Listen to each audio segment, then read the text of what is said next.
So, what's up? Good evening mga idol, no? So, ngayong araw mga idol ay andito ako sa San Jose. So, sa parteng Cavite na ito mga idol, no?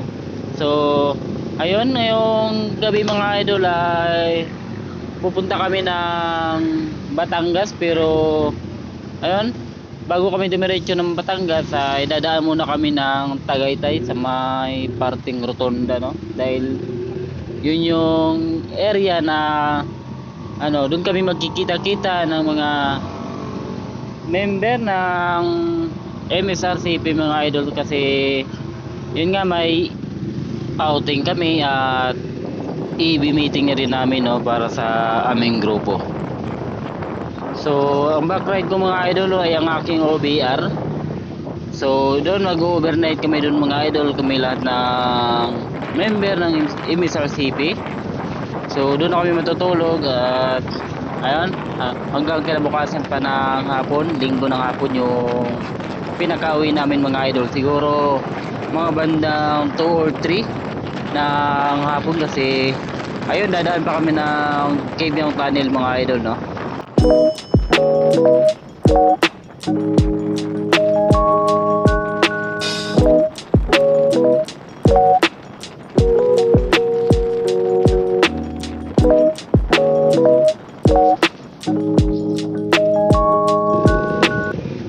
So ayun mga idol, dumaan lang kami saglit sa land bank.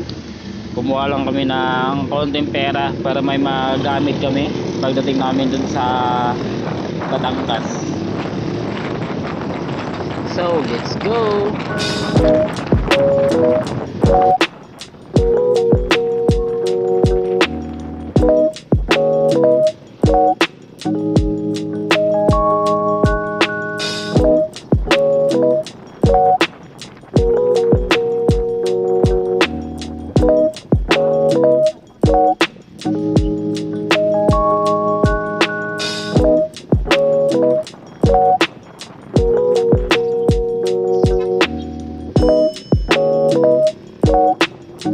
One hour later.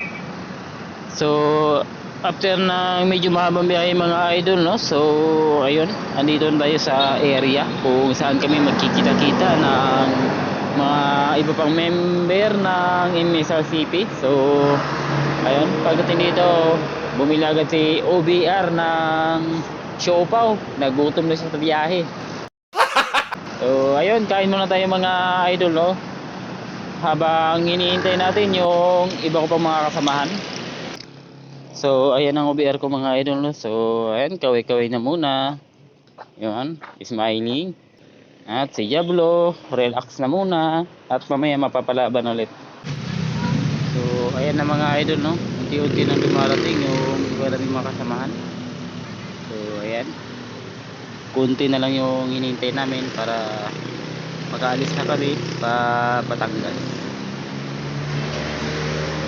So ayan, kompleto na kami mga idol, no? So aalis na kami papuntang Batangas. So dadaanan lang namin yung president namin, andun sa unahan nag-aantay. Doon na daw sila mag-aabang sa amin.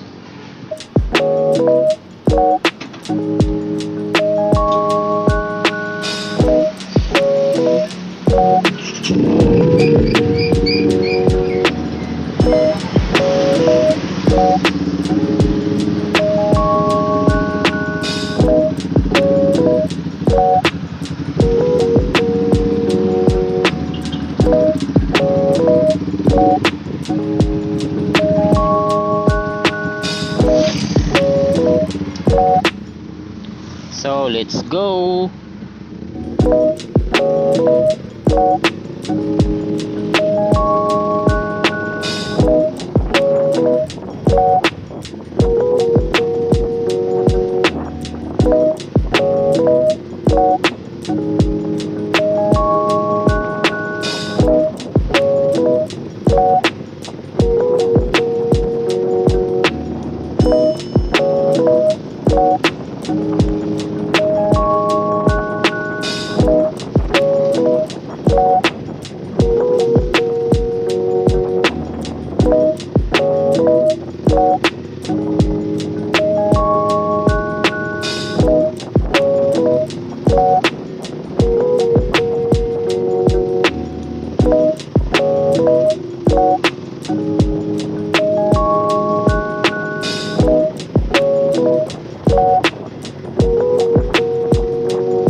idol, no? So andito na kami banda sa Skyrans sa Tagaytay City. So isa ito sa mga dinadara yung pasyalan dito sa Tagaytay mga idol, dahil sa napakagandang view rin dito.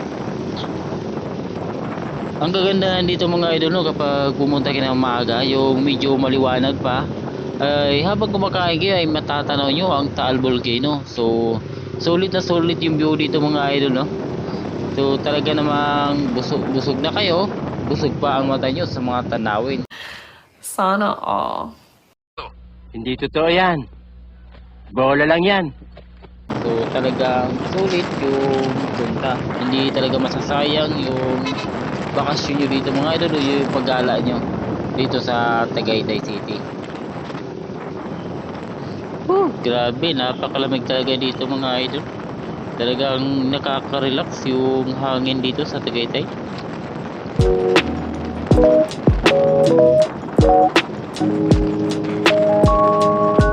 One hour later.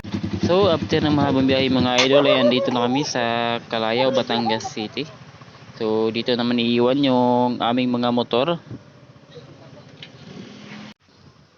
So bago kami makarating sa cottage na aming pinareserve mga idol, no, ay ayun, dadaan muna kami dito sa Kawayang Tulay. Ayan.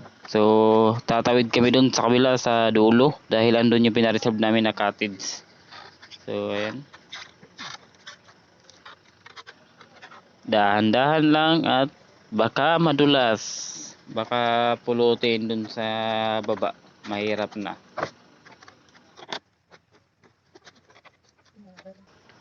Yun nga lang.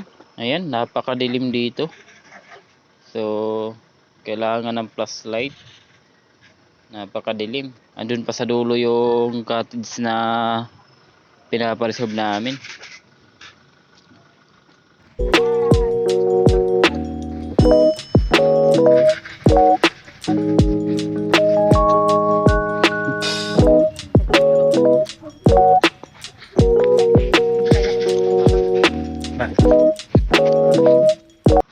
Ayun, oh.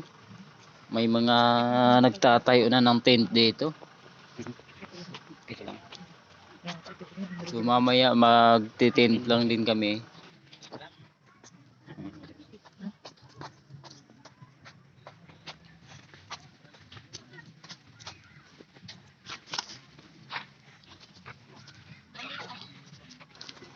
So ayan na, malapit na. Dito lang yung cottage namin mga idol, no. So ayan. Ayan yung mga iba naming kasamahan.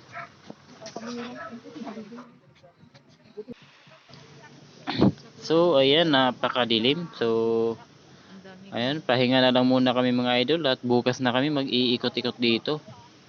Ayan, dahil wala na kami makita. So tulog muna para bukas may lakas ulit.